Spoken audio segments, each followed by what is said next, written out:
we have created this society. Not each one of us, but our past generations. We have those and us have created this present immoral, destructive society. And we are trapped by that society.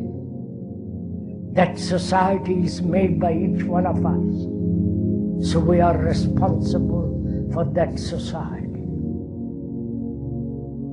Whether it is possible not to change society, but is it possible to radically, deeply transform our conditioning,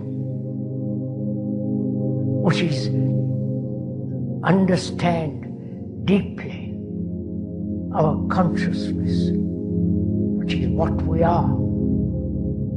Is it possible to transform not into something, but to change, bring about a mutation in the very structure and nature of our consciousness?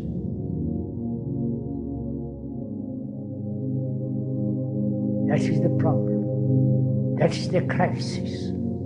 It's not political crisis, economic crisis, or the crisis of war. But the crisis is in ourselves.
The only real danger that exists is man himself.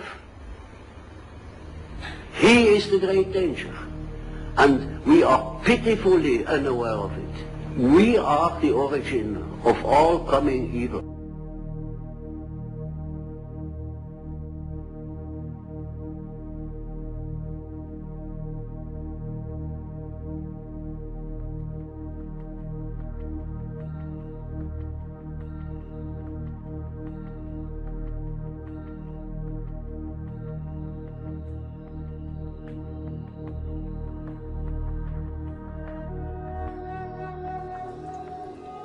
The Earth, our home, a planet teeming with life, a place of great beauty and of great wonder. A world where ecosystem within fragile ecosystem combines to create a complex and delicately balanced web of life. A sympathetic mesh where the harmonious state of each organism is ultimately dependent upon the condition of the rest. A web in which the continued survival of each delicate strand rests entirely upon its symbiotic relationship with the environment in which it exists.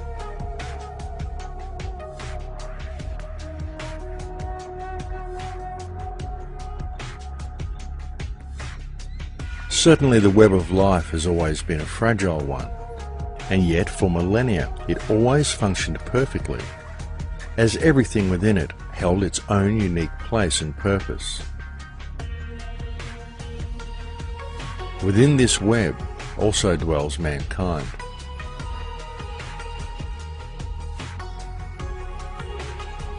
According to ancient Vedic texts, in times long past, man too lived in complete harmony with nature. For man also held his own place and purpose within the web. And so it continued for countless years, until there appeared upon the earth a new mindset in the consciousness of humankind. And with that mindset came a new type of organism.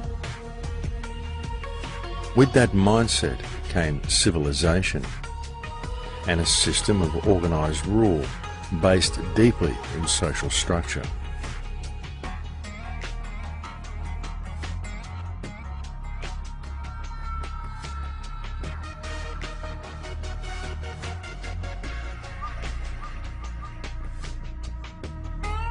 How much do we truly know about the past?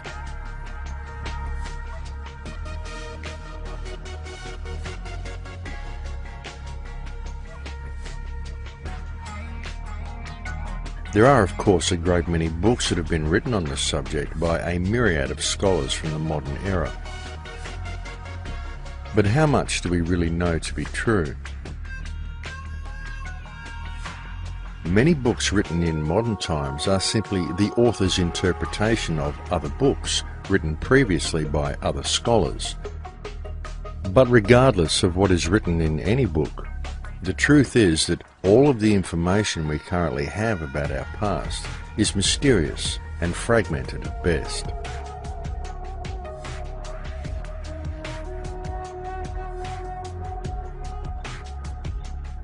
The theories presented in history books typically offer humanity a very orderly view of the past.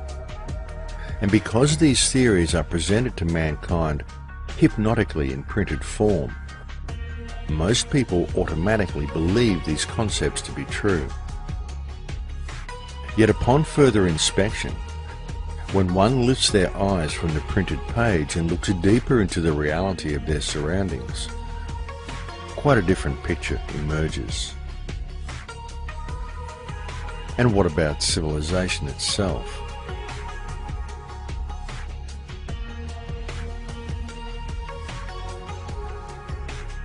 The Oxford Dictionary describes civilization as the process by which a society or place reaches an advanced stage of social development and organisation. But how often does one ever pause to consider the questions of where civilization originally came from and how advanced it actually is?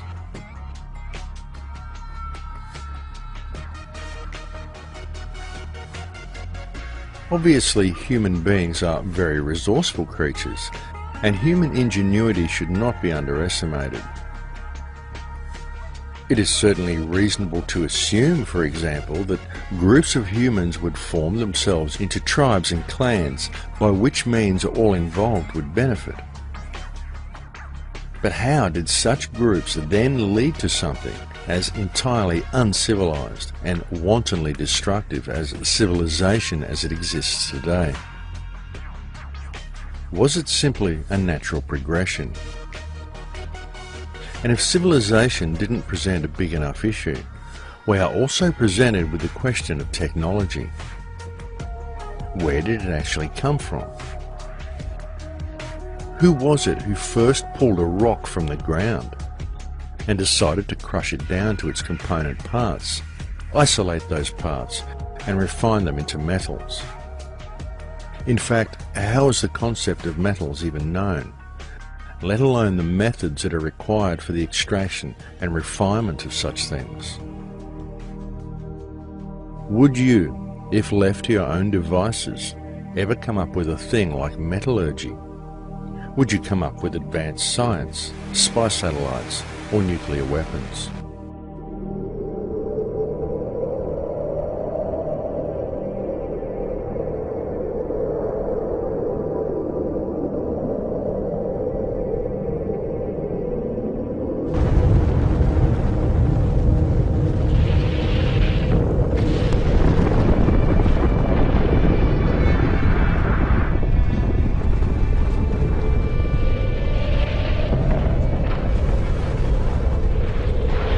How did such inventions as these ever become part of the human psyche?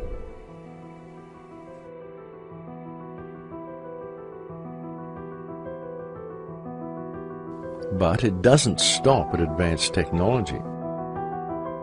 For in order for civilization to function efficiently, by necessity, civilization itself brought with it yet another organism, something more hidden, more mysterious, and more insidious than its parent.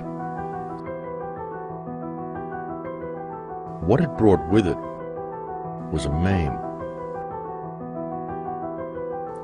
A meme is described by the Oxford English Dictionary as an element of a culture or system of behaviour passed from one individual to another by imitation or other non-genetic means. Isn't this an exact description of the system that currently controls humanity? Is it not a fact that when looking at modern civilization and the social, political, financial and legal systems that dictate the behaviour of those within it, what we observe is a system of control that is wholly fictitious? Is it not a fact that it is a system that functions entirely due to people's belief that the system itself is real? It is a system based entirely upon fear, and a system that continues to function solely due to the energy it receives from the human beings within it. Yet the system itself is simply a name.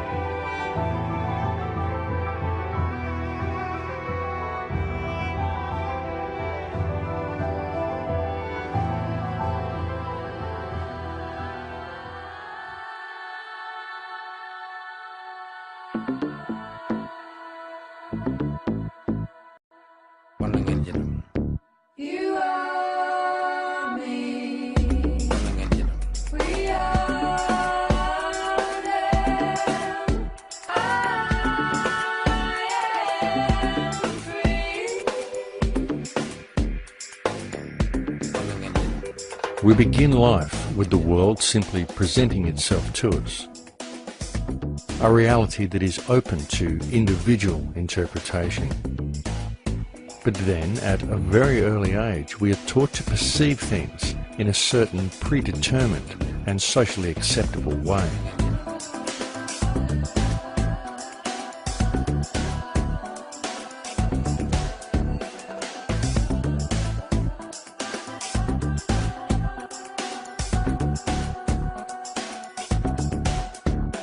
The process begins first at home, where we are influenced by the beliefs, the attitudes, and the behaviour of our parents and siblings.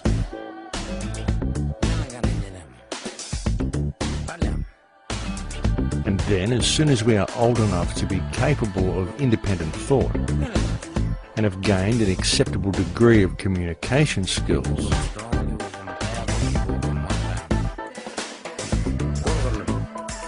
we are immediately placed within a tightly controlled education system,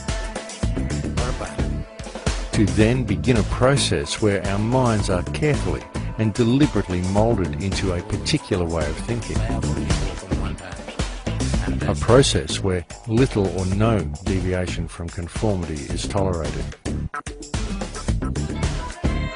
Through a system of constant repetition, we are then taught that the world functions in a certain way, and we are only considered to be functional ourselves when we believe and are able to repeat without question that which has been taught to us during our time within the system. Throughout the entirety of our scholastic years, any independent thought is frowned upon, and instilled into each and every student is the belief that our success within the system is wholly dependent upon our ability to regurgitate on command that which has been taught to us. And we are told that upon leaving the education system, our path through life and our standing in reality itself will be determined entirely upon how economically viable our personal endeavours are.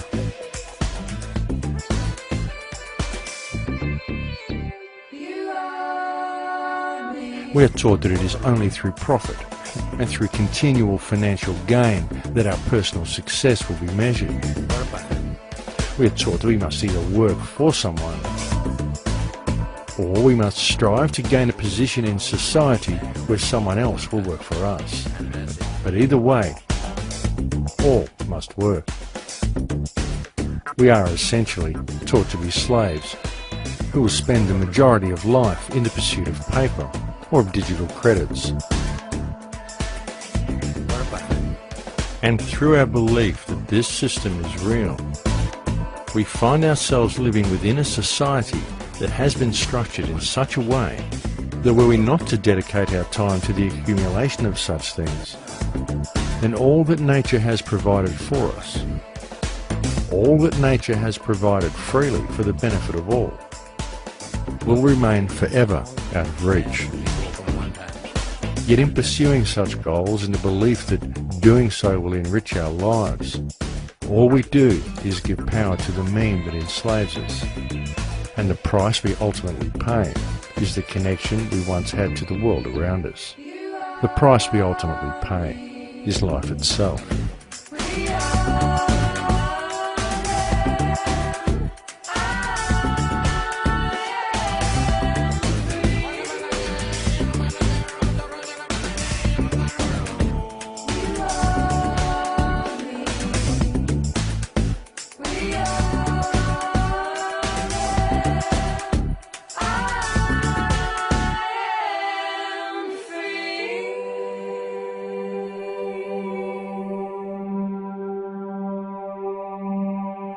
The entire educational, financial, legal, political and social systems that modern human beings are subject to from the moment of birth are all structured with a singularity of purpose: to perpetuate the meme.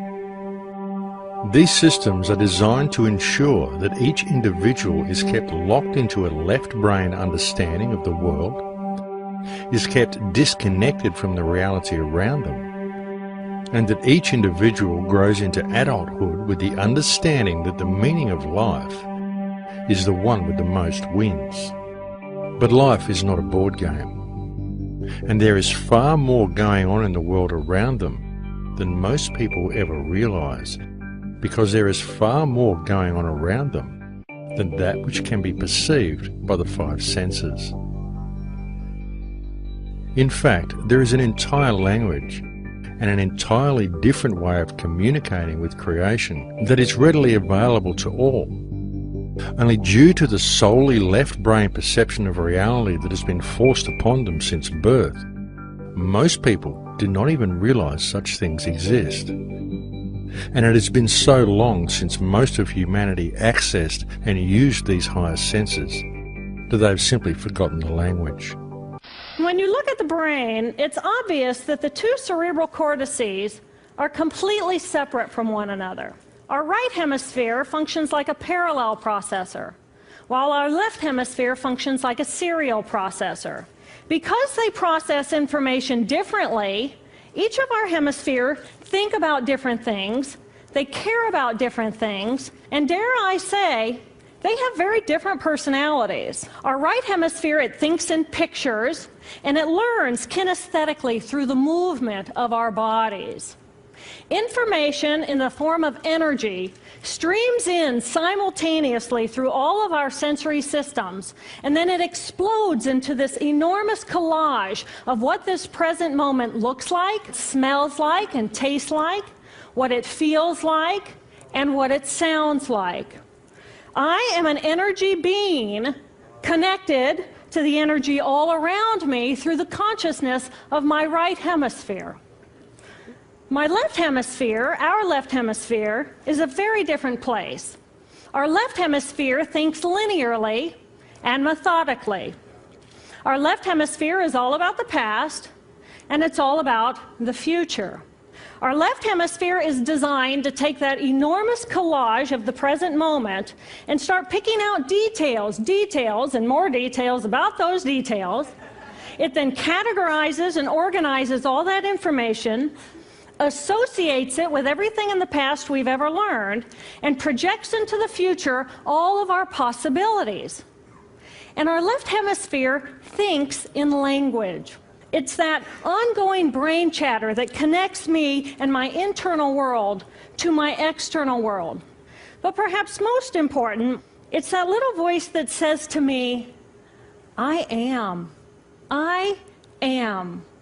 And as soon as my left hemisphere says to me, I am, I become separate. I become a single, solid individual, separate from the energy flow around me and separate from you.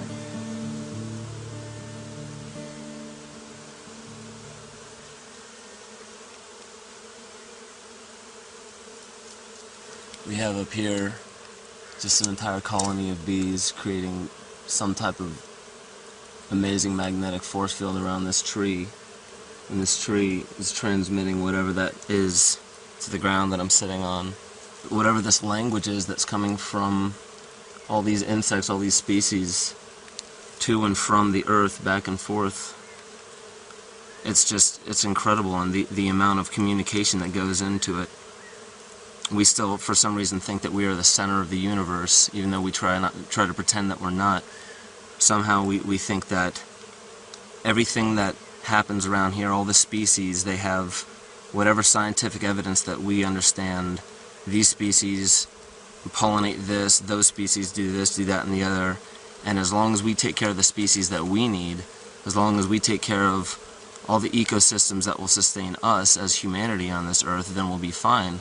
Without understanding that if you were to look at it as this spherical spider web, 360 degrees, we're just a small little portion of it. And yeah, maybe a couple 100,000, maybe 1 million threads or webs would contact us. But when you branch it out and you understand that this entire web is connected to another spot, and there's 100,000 pieces that connect to that, 100,000 pieces that connect to the one down here, and overall, they're all connected in some way, shape, or form. So if you remove one because you don't think it's important enough, we seem to think it's insignificant because there's no direct impact on us.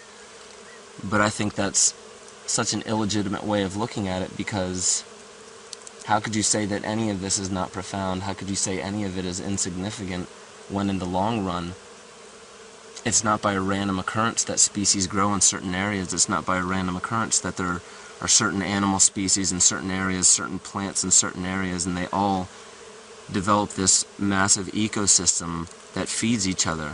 How can we not say that specific ecosystems feed other specific ecosystems? How can we not say that the oceans are important to the deserts?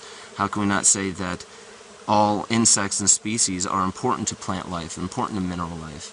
So, in a sense like that, just taking in all of these species that we see around us, taking in absolutely everything that we may not even see within that, the communication between them, we only see it from our perspective, but there has to be thousands, maybe millions, maybe infinite more methods of communication, some type of dialogue between these species and one another. And maybe we don't hear that because it's not necessary for us to.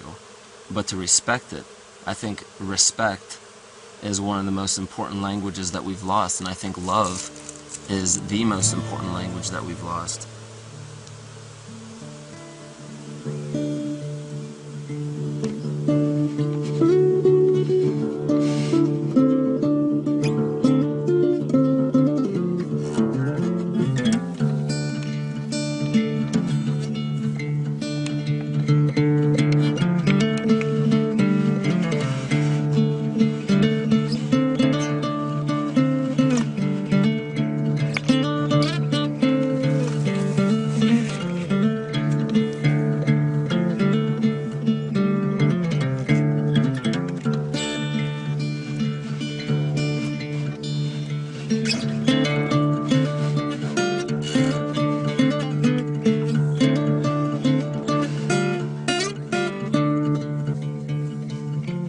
Ancient man had always had a symbiotic relationship with nature and interacted with his surroundings with a degree of understanding and communication that many people of modern times find difficult to even comprehend, let alone exercise. Yet, for most of humanity, this symbiotic relationship has now long since disappeared, and the language of nature has been all but forgotten. What happened? What was it that caused man to become so disconnected from the earth? And if civilization continues to follow its present course, how further disconnected are we likely to yet become?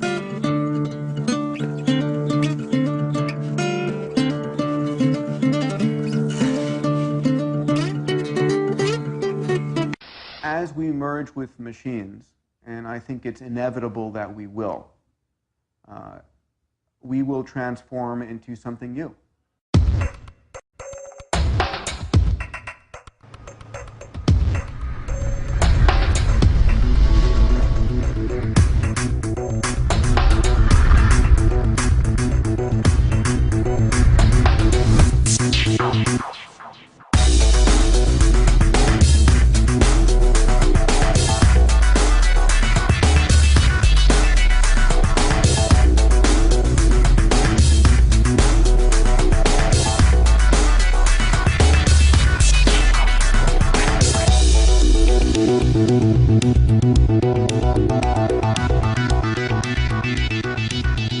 Transhumanism, the final frontier, or the final prison? Does it represent humanity reaching its greatest potential or facing its greatest threat?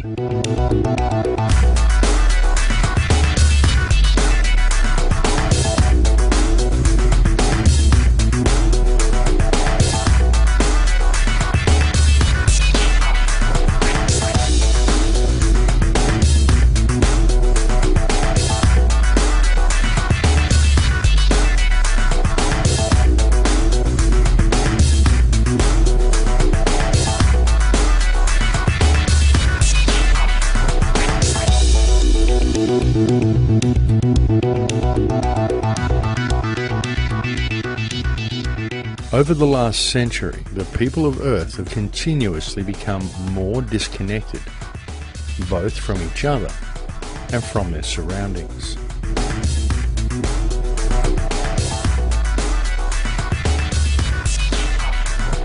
And by means of a government-controlled education system, the overall IQ of humanity has degraded significantly.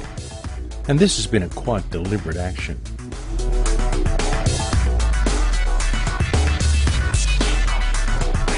But in our eagerness to embrace technology, one of the most significant problems we are facing is that if one steps back and looks a little deeper at the system we are living within, it becomes glaringly apparent that what this system is in the process of doing is seeing to the removal of virtually everything that makes humanity human, to then usher in a new era, the age of the transhuman.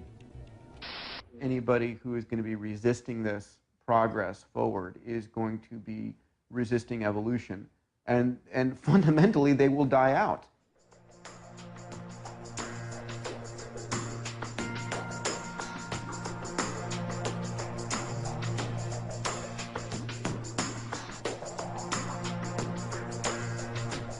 Transhumanism is the high-tech dream of both the ruling elite and of numerous modern scientists, many of whom are so locked into a left-brain mentality that they see the merging of man with machine as nothing short of inevitable.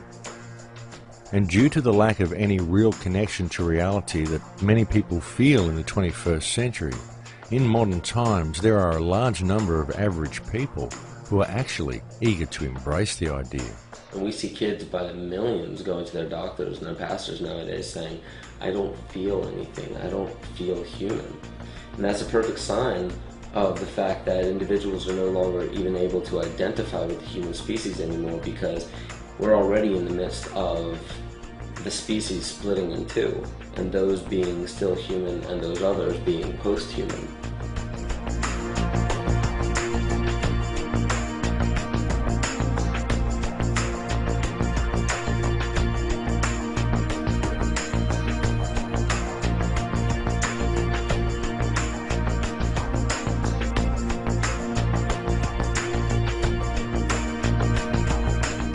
As attractive as the concept of simply linking your consciousness up to a mainframe and going online may be to some, human beings are complex and emotional creatures. It's what makes them human.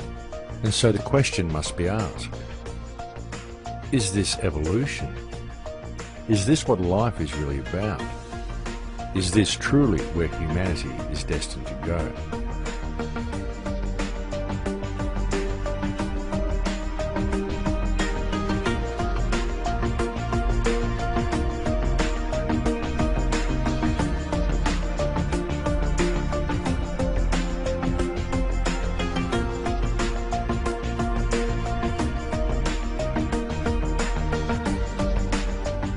What is a human being? What makes it possible for a biological organism that is around 85% water to function as a sentient life form? Why do human beings experience reality in the manner that they do? And what effect may it have upon human beings if they were to enhance themselves with technology? There is a very, very dark side and an occult side to transhumanism, but I believe that everybody should be able to recognize that if you look at it for what it is, transhumanism represents mankind's desire to escape the human condition. I also personally believe that transhumanism is the religion of the atheists. Much is about upgrades, physically or intellectually, but if you listen to the transhumanists, they say that eventually you'll be able to upload your soul or consciousness to a computer. And at that stage you will basically be able to decide how you would like to live, how long you would like to live, but also the rules that would be surrounding you. Transhumanism is related to technological utopianism, a futuristic science fiction world, a belief that science and technology will shape things for the better, eventually leading to a utopia. It's an updated version of an old religion, an idea of a new heaven. If you're good, if you believe in Jesus, Allah, Vishnu, or Buddha, whoever, you will come to heaven. But much in the same way, if you believe now in science and technology, you are all going to reap the benefits of a new heaven that is going to be created right here on earth. We are on a quest to better ourselves, evolving toward a state of perfection.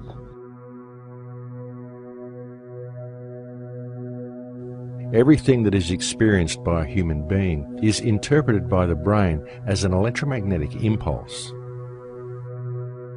Whether it be sight, or sound, or touch, or taste, or smell. All perception of these senses are merely electromagnetic signals interpreted by the brain. It can therefore be clearly seen that the human body is in fact an extremely advanced biological computer. And so the real question then becomes, what are the real implications and the real dangers of such a digitally controlled world? And ultimately, why? Why would humanity ever seek to blend something as complex, as highly advanced and as miraculous as the human body computer with something as inorganic and limiting as a machine that has the very real potential of being controlled by an outside source? It's not a matter of whether it's good or bad. It's going to happen.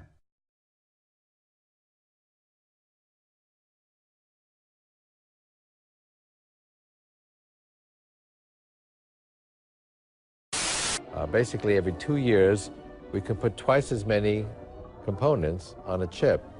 And because they're closer together, they run faster. And so computers get twice as capable overall for the same price every year. We'll make another billion-fold increase in price performance in the next 25 years. And again, shrink the size of these technologies 100,000-fold. So we went from a building to something that fits in your pocket in 40 years. In the next 25 years, we'll go from something that fits in your pocket to something that's the size of a blood cell. I believe fully there will be flash memories you can plug into your brain. We'll be able to hook our brains into calculators and statistics programs and have Google directly into the frontal lobes. I mean, there's going to be a lot of expansion of the mind through interfacing the human brain with technology. I see as a person, I'm human, and I'm really limited and restricted in what I do. So if I could come out of the singularity being mentally and physically upgraded, yeah, I'd go for that. So I don't mind changing dramatically from what I am. Everything that characterizes what's human and what you know and all your experiences could be uploaded into the internet and run on a computer. In here we can be anything we want to be. I'll see you on the inside.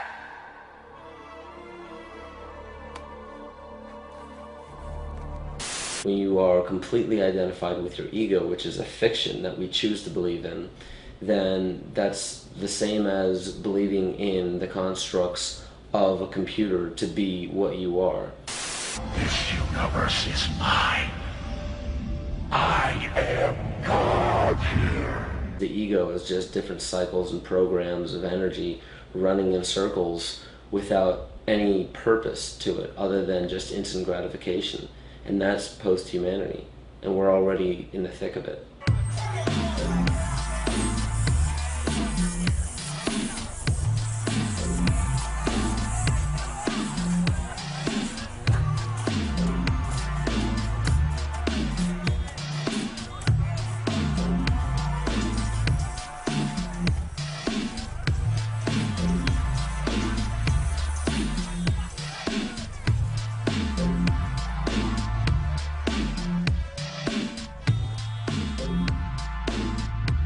What we have in modern times is a species with only 3% of active DNA, indoctrinated into using only one side of their brain, that exists in a debt-based society in which every single person within it is required to pay to live in what is essentially temporary accommodation, as our modern consumerist-based societies build very little that is actually designed to last. Whether they are truly aware of it or not, modern human beings live their entire adult lives in a largely unnoticed system of slavery, and this can easily be seen when one truly absorbs the implications of paper being more important than people.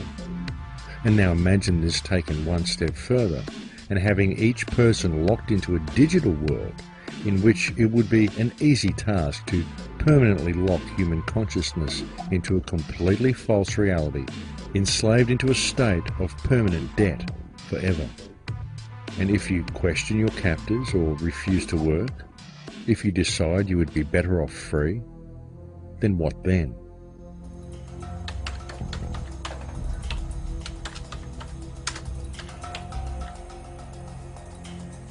Transhumanism may well be presented to the world as a method of improving mankind.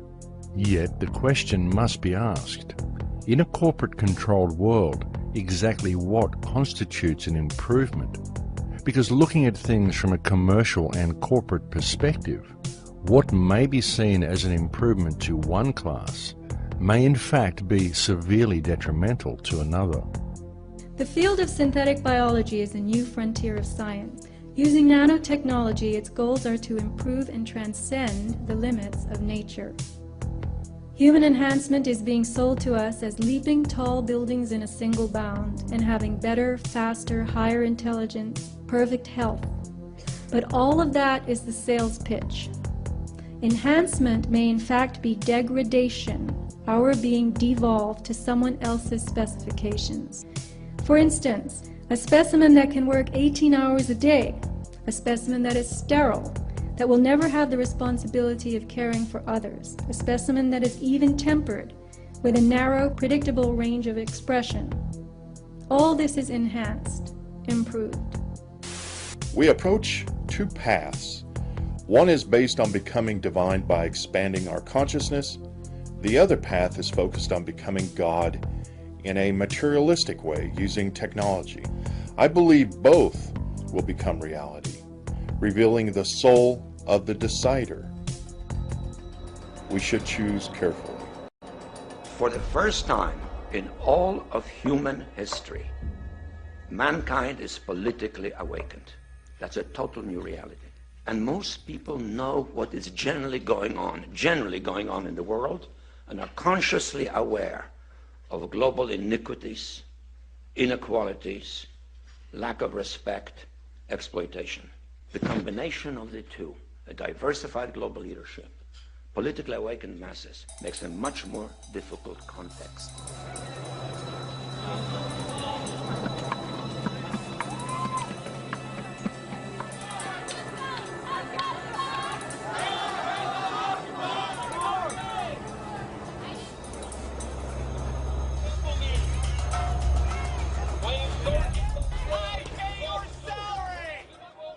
Most people at some period in their life experience what one might perhaps call a lucid moment. A moment when they look at life around them and they think, is this it? And then it suddenly hits them that there must be something more, that there is something more to life. Many people instinctively know that there is a great deal more to reality than what can be perceived with the five senses. But because most people think only with their left brain, they believe that connection to these realms can only be achieved through external technology, through science. A very good example of this is the internet. People find the internet with its instant connection to others and its instant access to information to be quite natural. In fact, there are many people today who simply cannot imagine life without it. The internet, in its own sense, unites humanity as one organism, able to communicate with itself spontaneously. And this becomes more true each day as more countries and more people come online. In this growing web of communication, we can clearly see the unification of mankind becoming a reality. But it is a digital version of it. One could almost say that the internet as we know it today is the central nervous system of a new humanity. A humanity that is vastly different from anything that has previously existed.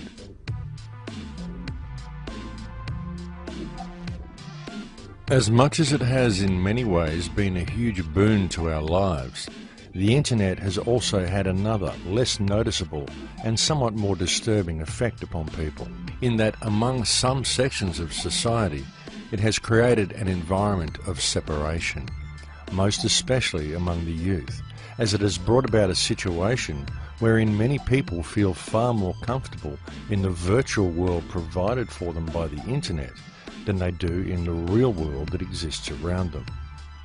Due to this fact alone, the internet has been single-handedly responsible for a huge loss of skill.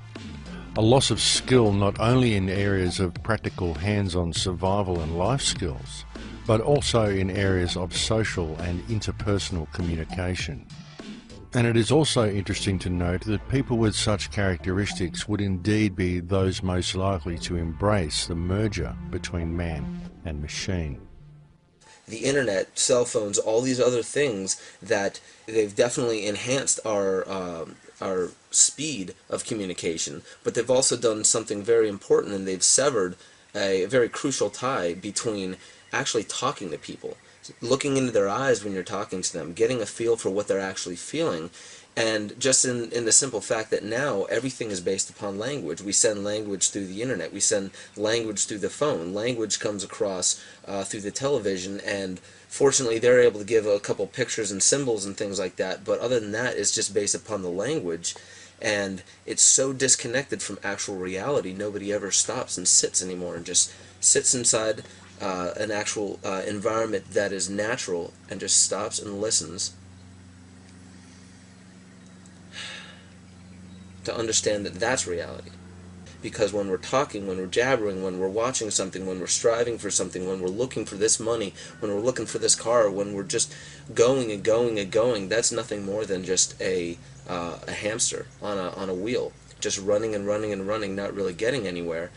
And that's where the disconnect comes in. There's no nature in that anymore. We've completely divorced ourselves from nature. We are devoid of it now, because all in all, it all comes back to this little tube that sits in the corner of our room and tells us what reality is. And we sit there and we digest it and digest it and digest it until eventually we realize that this is just another form of poison, and all the poison is doing is disconnecting us. Right in the comfort of our own homes, simply by pushing a button and turning a dial.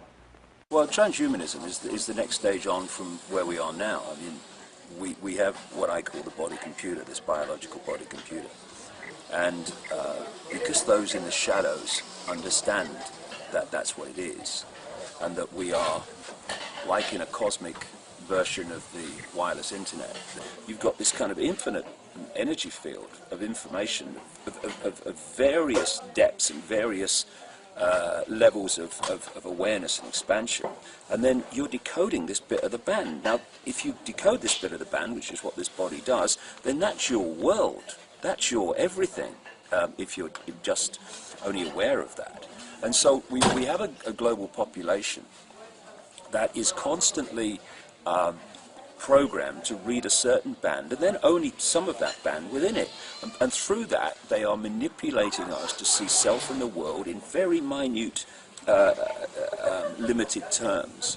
When if we just opened our minds to consciousness, we would then start going further and further into the band and getting more and more insights, more and more knowledge, more and more awareness, and suddenly we'll see what's going on. And it seems to me that transhumanism is the next stage on from that, where they go the next stage into locking us into this robotic cyborg state, so that we are even beyond the limitations that we are now, to the point where basically you are born a robot, you live a robot, and you die a robot, with less and less impact on the conscious self, on perceptions, on behavior, on actions. And if we get to that point, which is what they want, there's a guy in Britain, a very strange man called Professor Warwick. He's famous for being implanted, he's at Reading University, for being implanted so he can turn the frickin' television on and off with his arm and all this crap. But he once said, what's the problem with loving your servitude? What is the problem with having basically technological connections which are feeding you a sense of happiness, so that you're always happy? He said this guy's an academic in Britain. And of course what he's talking about, Max, is Brave New World, Aldous Huxley, Love Your Servitude. The idea is to create this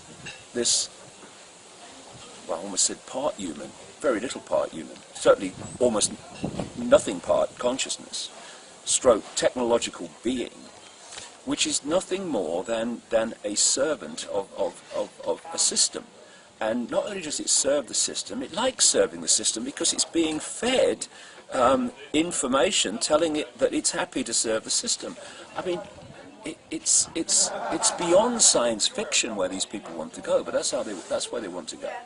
And the only answer to it is consciousness, is to break out before we get into this cyborg, part biological computer, part technological computer. Break out of this perception control that we have now, the level we do now, before it gets into that level, because they want to move towards that very quickly. You don't have to wonder about the singularity to see remarkable changes coming from technology. Look at today and how remarkable technology is, and it's hardly stopping. There's an unanswered question of how far can you go and still be human? Technology is surely a wonderful thing, but by the same token, there can be no denying that via the manipulation of what technologies are released to the public based on their ability to generate income, rather than on the true benefits they hold, then the more technology man acquires, the more disconnected from the earth he seems to become. And it must also be clearly understood that technology itself is not the problem. Technology has most certainly been of huge benefit to our society, and it is nothing to be scared of. However, it needs to be kept in balance and used as a service to mankind. But what actually is transhumanism? What does it really mean? The transhumanist dream is perhaps best summed up by Ray Kurzweil at the close of his film Transcendent Man.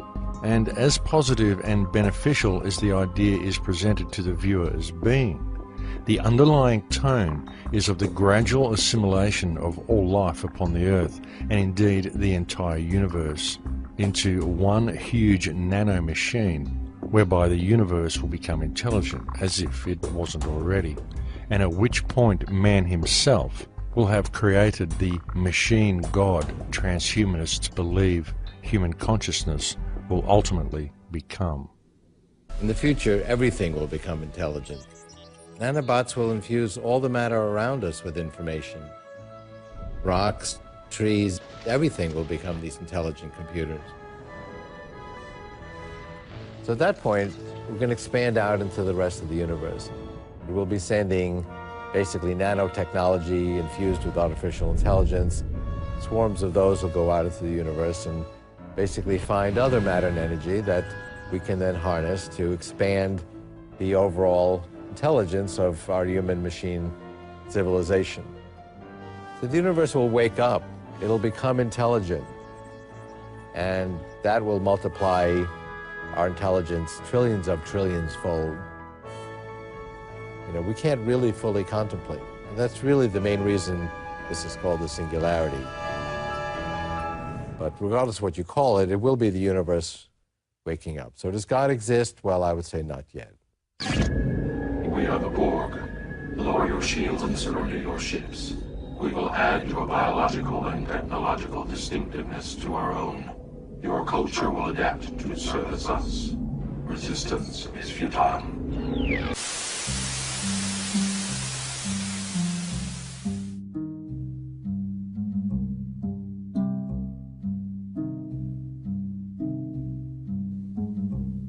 One must truly ask, is this the direction mankind should really be heading? But even more importantly is the question of whether mankind is actually being given any choice in the matter.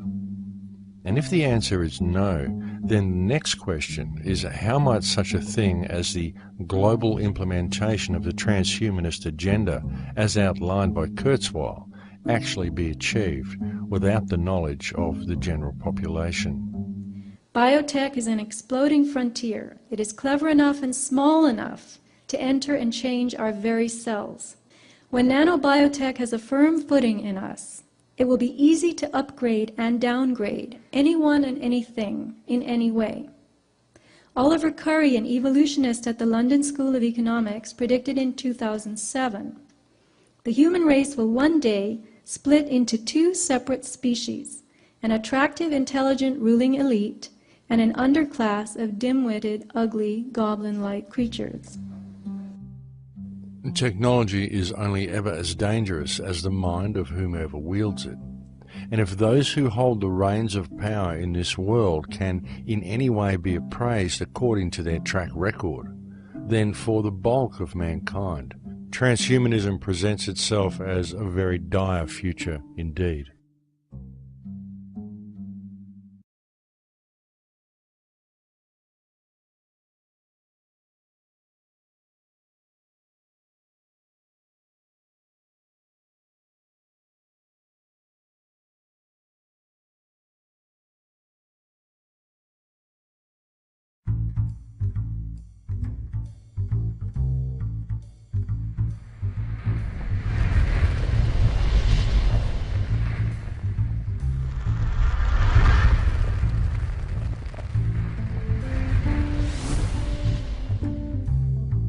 If it were possible to achieve the dream of people such as Ray Kurzweil and create a world where even the plants and rocks were fused with intelligent nanotechnology, how might such a thing be done? Very notably and quite obviously due to their microscopic size, the prospect of doing so without the knowledge of a vast amount of the population must be seen as utterly plausible. But how could such a mammoth undertaking be implemented? What delivery system could be employed to ensure the widest and most effective method of reaching the subject population?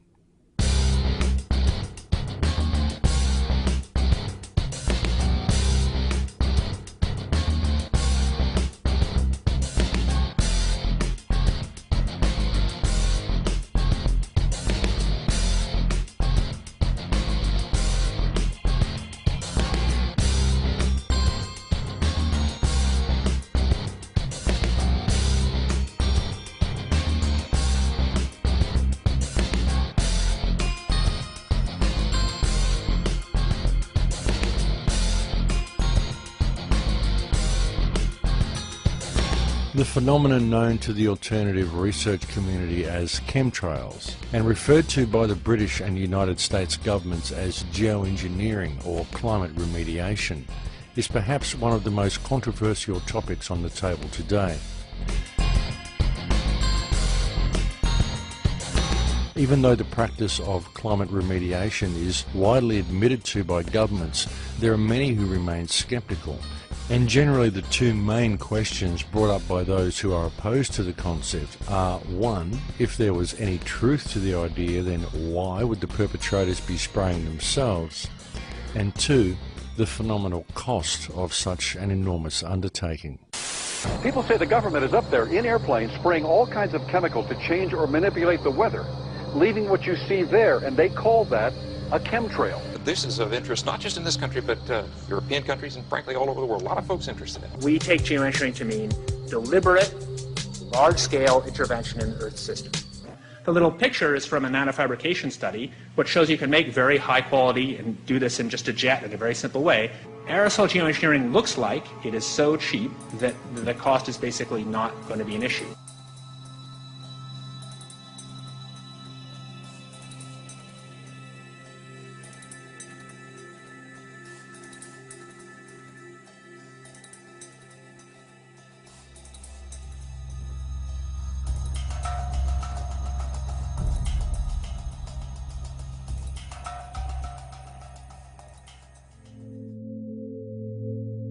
Because nanoparticulates are potentially self-replicating, the cost of producing them is actually quite negligible.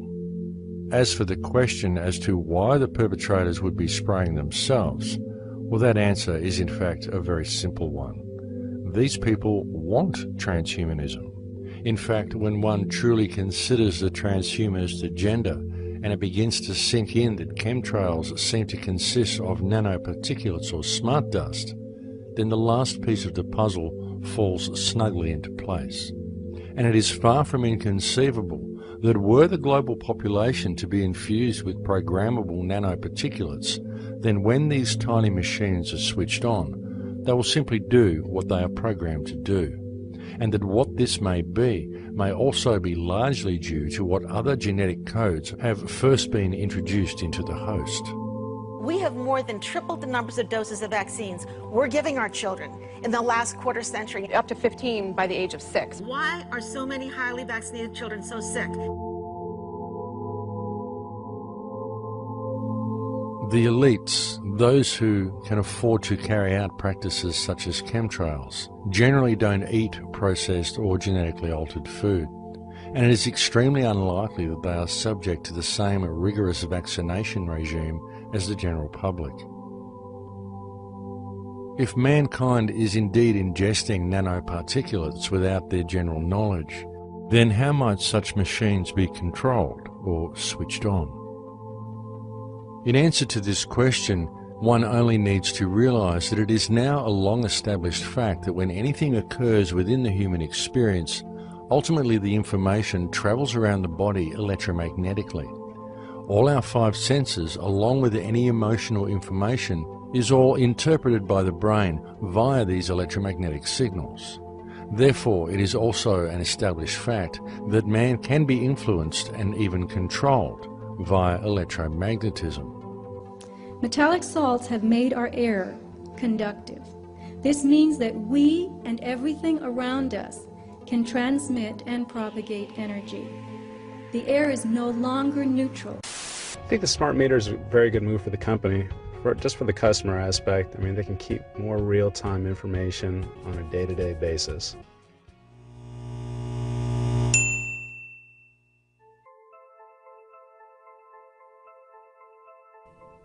The huge awakening that has been seen in recent times leaves little doubt that mankind and consciousness itself is in a state of evolution.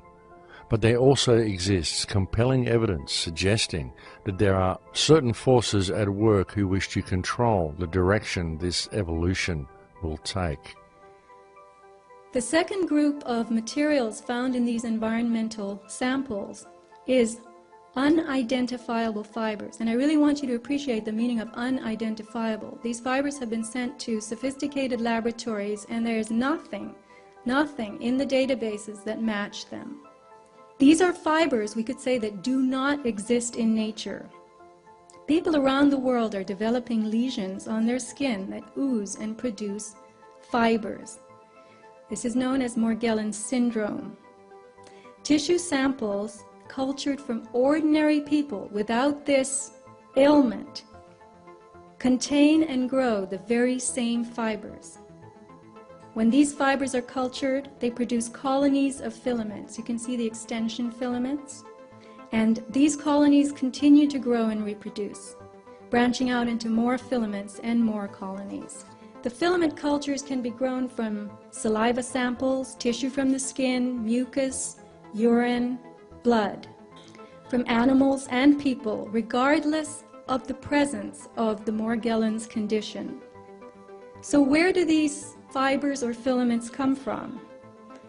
Airborne environmental samples that were collected by Clifford Carnicom in 2000, the year 2000, gathered at high altitude on a mountain in New Mexico, showed the presence of those fibers, whose structure matches exactly the tubular filaments showing up in our blood, tissues, and skin.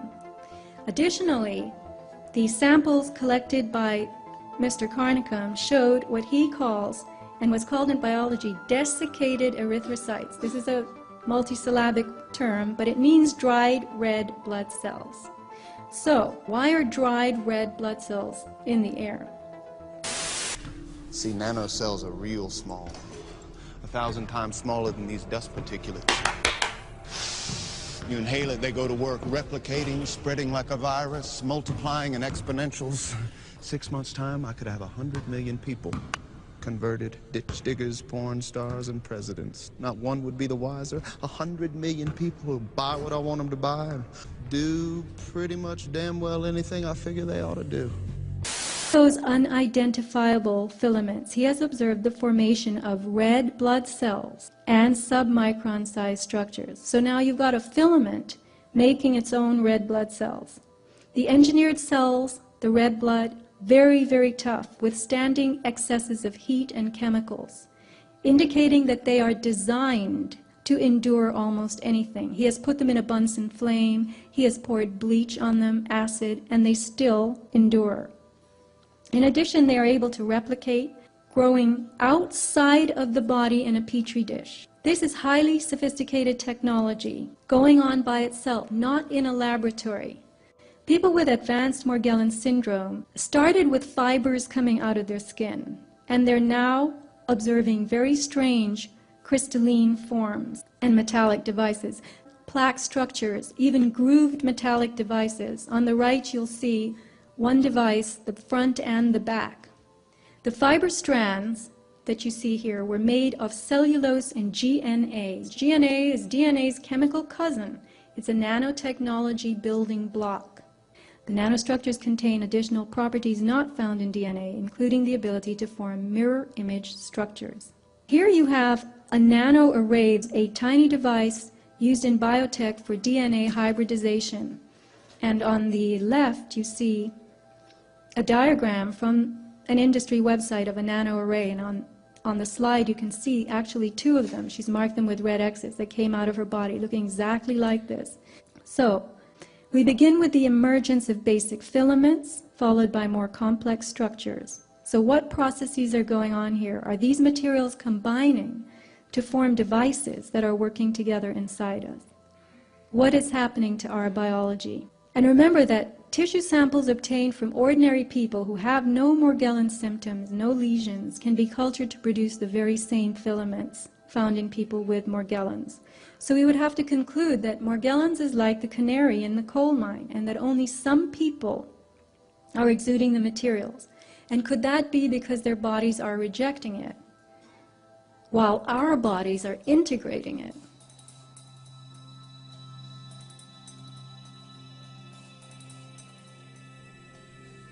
There has been a force that is mostly unseen in control of this planet for an extremely long time, and evidence very much suggests that this force is attempting to manipulate the evolution of human consciousness that is currently taking place. It is very likely the same force that first reduced mankind to the impaired state we now find ourselves in, where our pineal gland is closed, thereby cutting us off from our higher senses, and where our DNA is 97% dormant, whereby each person is reduced to operating to only 3% of their actual capability. When one examines the evidence and steps back to take in the entire picture, there can be no doubt that the vast majority of human beings live their lives quite literally in a socially and biologically induced trance. And it is due to this trance-like state of the people that we now find the world in such a degraded state. Therefore, the solution becomes clear. Mankind must awaken. But how? How do we transform the collective human trance into wakefulness?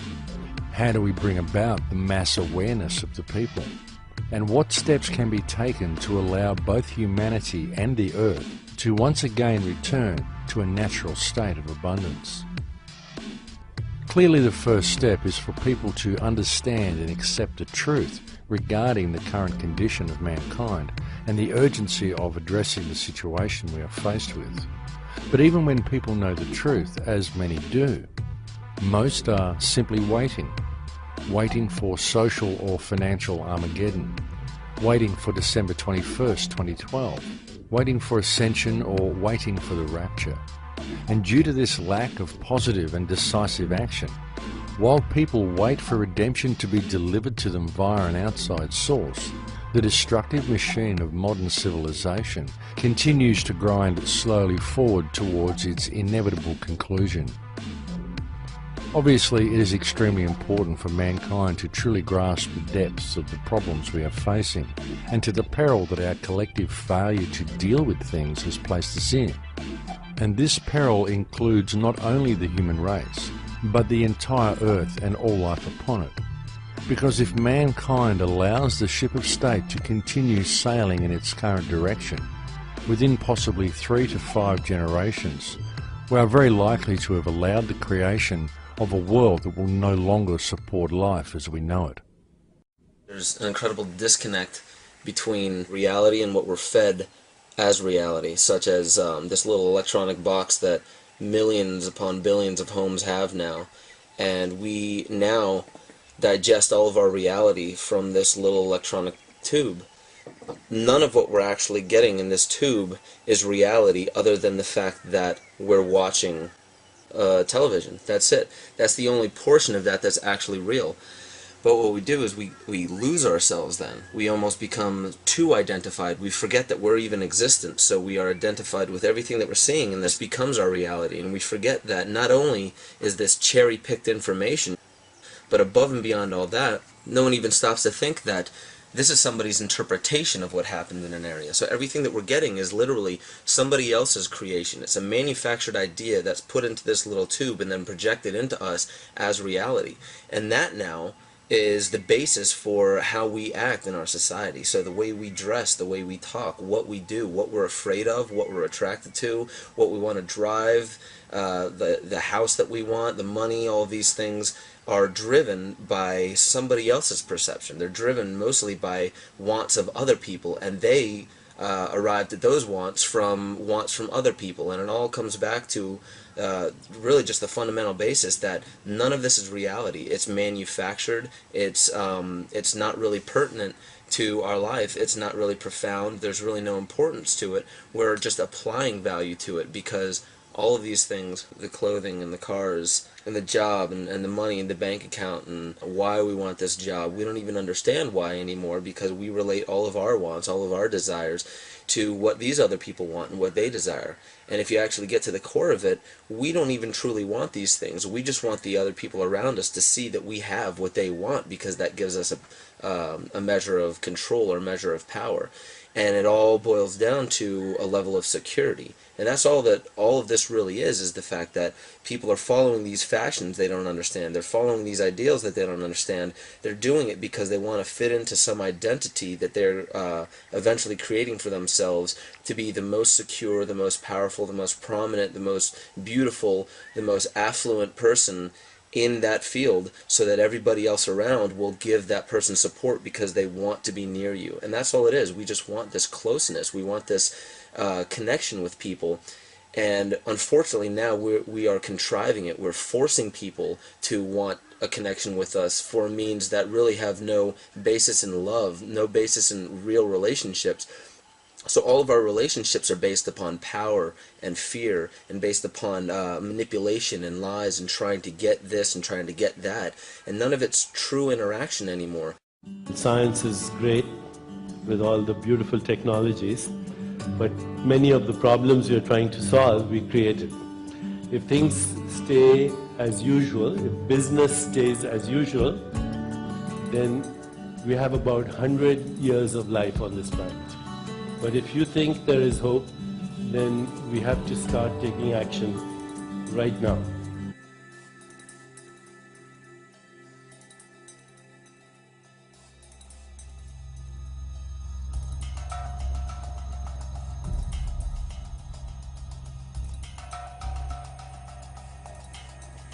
Indeed, if heavy industry and the genetic manipulation of the Earth environment is allowed to progress at its current rate, then the only life that will be able to survive on Earth will need to be of a very robust nature. Such life would be transhuman by necessity. Biology divides life into three kingdoms: bacteria, archaea, and eukarya. Bacteria and archaea are simple organisms with no subcellular compartments. Eukarya are complex, with defined cell compartments and internal organelles, mini organs like mitochondria that make DNA and energy for the cell. Plants, animals, and humans are eukaryotic, as are fungi and slime molds. The archaea are the hardiest of the life forms. They're able to withstand grinding pressure, heat, acidity, and alkalinity. They can live in volcanoes, geysers, and the ice shelf. Now, the materials appearing within these filaments are as tough as archaea. They look like bacteria, and they self-replicate. And natural fibers would be classified as fungal in the domain of eukaryotes. But these fibers contain forms from the other two groups inside them.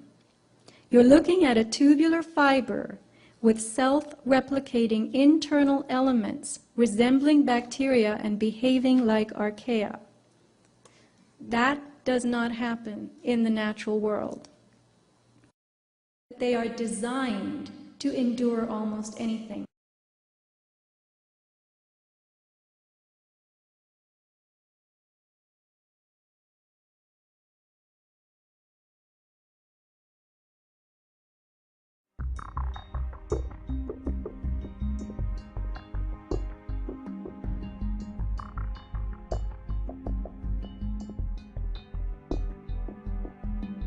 In the social and political climate of the 21st century, mankind is truly facing some very great challenges.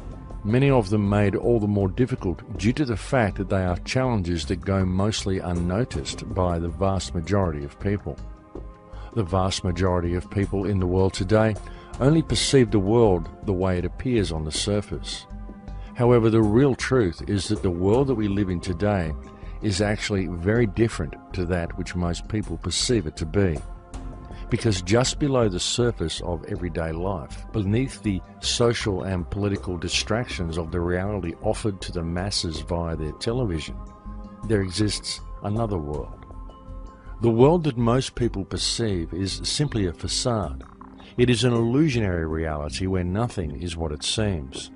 It is a world where our social system is designed to foster division. Our education system is designed to conceal knowledge.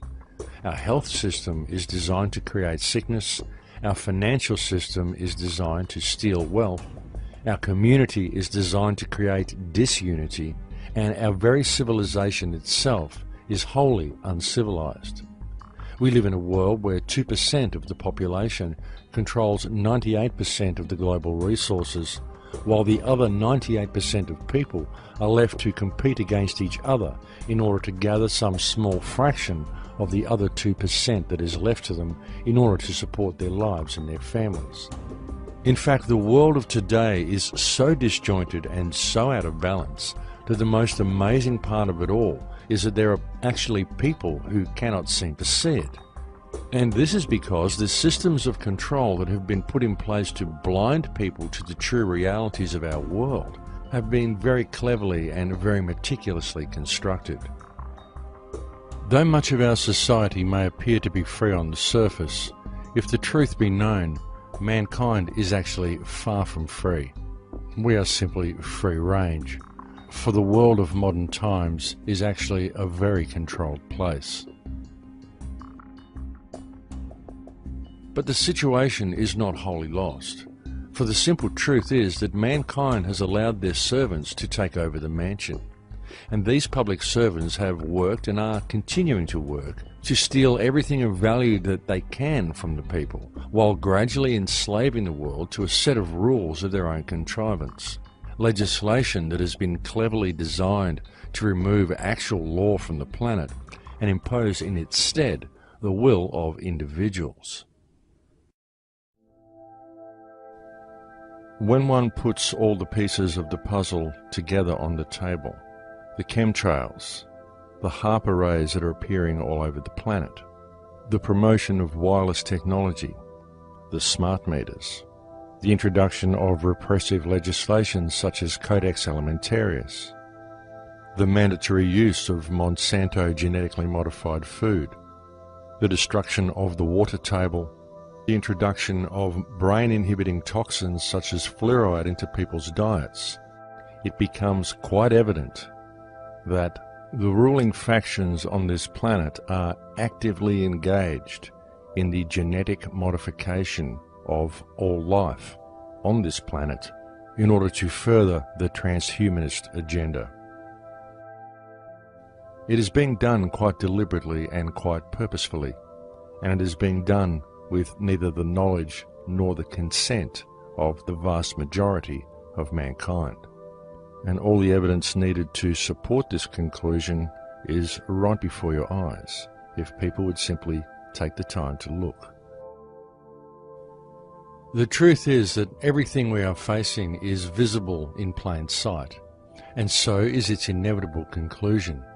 It's just that people tend to focus on their own little symptom and never step back to view the entire structure of our world holistically, and thus our response to the problem is compartmentalized, essentially rendering it ineffective. And this is all done by design, because in addressing their respective symptoms, people are trained to believe they have to work within the parameters of the system, rather than addressing the actual root of the problem.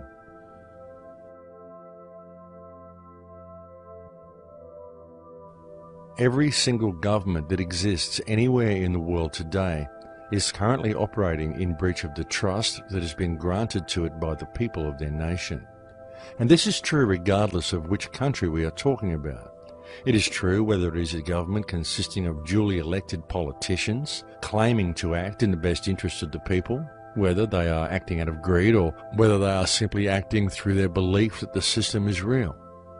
It is true whether it is a military dictatorship falsely declaring a self-granted right to dictate what is good for others.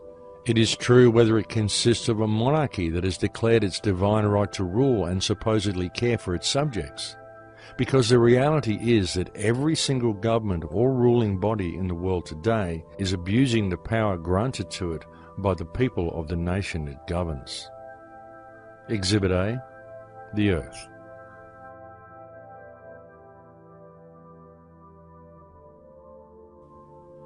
The remedy is for mankind to re-establish themselves as who and what they are, because the only ones who have any chance of addressing this situation are the people themselves. The first thing to be done is for people to notice their surroundings and to realize that very simple alternatives to the wantonly destructive direction of our current system exist right now.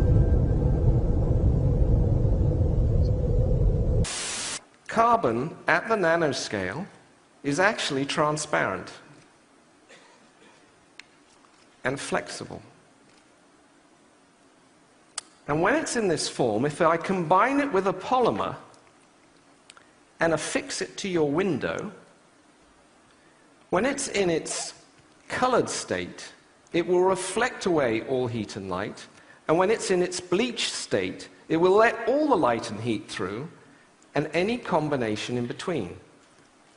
To change its state, by the way, takes 2 volts for a millisecond pulse. And once you've changed its state, it stays there until you change its state again. The nanomaterial, 2 nanomaterials, a detector and an imager, and it takes all the infrared available at night, converts it into an electron with the space of 2 small films. This is taking infrared radiation, wavelength, converting it into an electron. What if we combined it with this? Suddenly, you've converted energy into an electron on a plastic surface that you can stick on your window. But because it's flexible, it can be on any surface whatsoever. The power plant of tomorrow is no power plant. I can generate energy cleanly, efficiently, and cheaply right where I am. It's my energy. And if I don't need it, I can convert it back up on the window to energy, light, and beam it, line of sight, to your place. And for that, I do not need an electric grid between us. The grid of tomorrow is no grid. And energy, clean, efficient energy, will one day be free.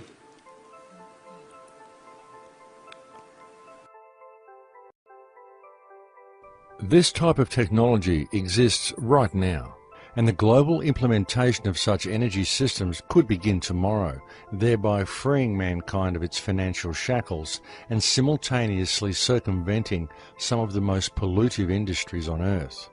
And such technology could be implemented tomorrow if the people simply did so themselves. To begin the process of change from this current destructive society, there needs to be an immediate and global movement of people. The people need to occupy everything, but in order to do so, they first need to occupy themselves. As a society, we need an immediate and global cancellation of all debt, thereby freeing each person from the clutches of financial terrorism that now hold them. And this should be closely followed by a switch to alternative energy devices, such as the carbon energy device demonstrated by Justin Hall. And these steps need to be implemented by the people themselves. It cannot be done from within the legal parameters provided by the current system, as the current system simply will not allow it.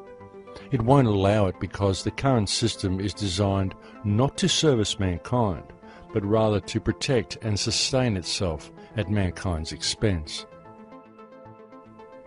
Such a process of change will only ever succeed if it is implemented by the people themselves, regardless of what legislation has been put in place to prevent them from doing so, because legislation is not law. Legislation is simply rules written on pieces of paper by public servants. Rules designed to eradicate actual law from existence and to impose the will of a ruling cartel in its place, to then impose itself upon mankind's very genetic and biological structure to serve a transhumanist agenda designed to enslave the entire human race, while all the wealth of this earth is stolen from them. And the only thing that stands in the way of this program running to its inevitable conclusion are the people themselves. But the biggest killer, the wielder of the ultimate power against mankind, the most all-pervasive force that has kept the people of the world enslaved for so long, is fear. People often talk about the need to adopt an attitude of love, and in many ways they do so, but then through inner fear, they fail to apply it to reality around them. Each should ask themselves, if suffering exists in the world around me and I fail to address it, then am I really in a state of love and service to creation, Or am I simply in a state of fear and denial of reality? Admittedly, it is often difficult for people to see through the haze, not only for people who are now beginning to see how the world works, but also for others who have been long active and yet unwittingly only focusing on a symptom rather than on the actual problem. And this is because when you look at all the little symptoms, it's chaos and far too difficult for most people to really make anything out, because nothing really makes sense. It's just a barrage of information and of disinformation. It doesn't begin to make any real sense until you begin to look at things holistically, and then it all falls neatly into place. Though often, even when the real problem is clearly seen, most people simply point the finger and fail to see the actual solution. It is time for each person on this planet to remember who and what you are, and to never lose focus of the fact that government was created by mankind in order to service mankind's needs, not the other way around. So you must always, always question authority. If someone in fancy dress interferes with your ability to be yourself to your fullest potential, if you have always respected others and there is no injured party from your actions, then you should always question what right anyone has to compel you to perform any action or to make any demands of you at all. As more and more rules are put into place, mankind is becoming increasingly more regimented. We now find police officers stationed on school grounds, as what was once a childhood prank and part of growing up is now often seen as a breach of law, a crime. Self-expression is frowned upon unless it is carried out under strict supervision. And at the rate our regulatory bodies are going, eventually society will no longer tolerate any individuality at all. Eventually it will be illegal to even think outside of the box. Essentially, illegal to be truly human. The truth of the matter is that the people of this world are, even now, living in a very low-security open-air prison. And the only ones who can implement the positive change required to escape it and to pave the way for a free humanity are the people themselves. The solution has been there all along, for the solution lies with the people. It is always laid with the people. And all that is really required for mankind to escape from the prison that enslaves us is for people to realize the truth of the invisible bars that surround their minds, and to realize that the bars are only there due to people's belief that the system is real. The only reason you have to pay land rates, pay taxes, succumb to the will of greedy corporations, and adhere to legislation created by corrupt government bodies and designed to remove your liberties. The only reason all the modern world finds itself in a position where it is virtually enslaved by public servants is because you live in a divided society, and to people's failure to build common unity within their community, to get to know their neighbours, to support each other, and to see each other as valid. People have been taught to judge others by their differences, to play the blame game, to point the finger at another, and to voice their anger for their hardships and feel that they have achieved something, when by doing so they are simply perpetuating the division and effectively missing the actual problem altogether. Our leaders have replaced true and natural law with a set of rules of their own contrivance, and these rules have served to rob mankind of our earth and of our heritage. And we the people, the 99%, are truly the only ones who have the power to effect positive change. An alternative way of doing things, a system that empowers and frees the populace, will never be implemented via the means of the system that currently enslaves them. There is no legal remedy, no remedy in politics, no remedy in government. There can and will only ever be remedy found in natural law and in a population willing to honour it. And so now, more than ever, it is time for mankind to act and to clearly understand who we are. The most important thing we can do in the present moment is to realize that we each have the ability to peacefully but firmly stand to stop the further destruction of our water table and to prevent the rest of the transhumanist infrastructure from being put into place. And most importantly, to connect with our community and to lead by example in all that we do. And together we can easily reclaim our heritage and our birthright. But it will not be done while there is judgment or accomplished through violent revolution. Nor are they needed, because all it would take is mutual respect and a united act of non-compliance to a fictional system that enslaves the minds of almost all who inhabit this world due to people's belief that the system is real. Civil disobedience is not something outside the realm of democracy. Democracy requires civil disobedience. Without civil disobedience, democracy does not exist. You see, the solution lies with each of us. It lies with me, and it lies with you. And it lies in a simple choice between love and fear. Indeed, the path to remedy, the path to positive change, the path to alter the direction the ship of state is now sailing is right at our feet. All that is required is to take the first step. In Lakesh.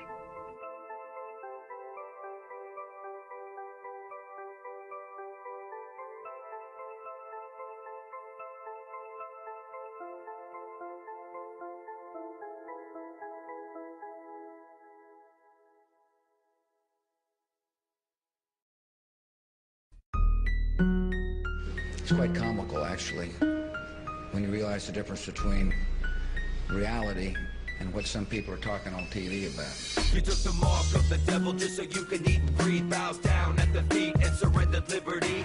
Tyranny and terror, corrupted dictators, posing as your leaders while they poison every leader. Pumping fluoride in the water while they rape Iraqi daughters. Dumbing down the public, fashion magazines and fodder. Now they slaughter weakened nations. Faulty explanations sell appear to the masses. Terror level elevations, revelations is unfolding right before your eyes. Wake up in a FEMA camp, drugged and hypnotized. Fourth Reich's taking over while you focus on your bling. But I bet by this point you haven't heard a damn thing. It's destruction by design, prophesized in every script. Take a big step back, see the whole picture. A distraction of the mind to keep you living in a bubble. We're in a lot of trouble because less than 3% of you people read books. Because less than 15% of you read newspapers.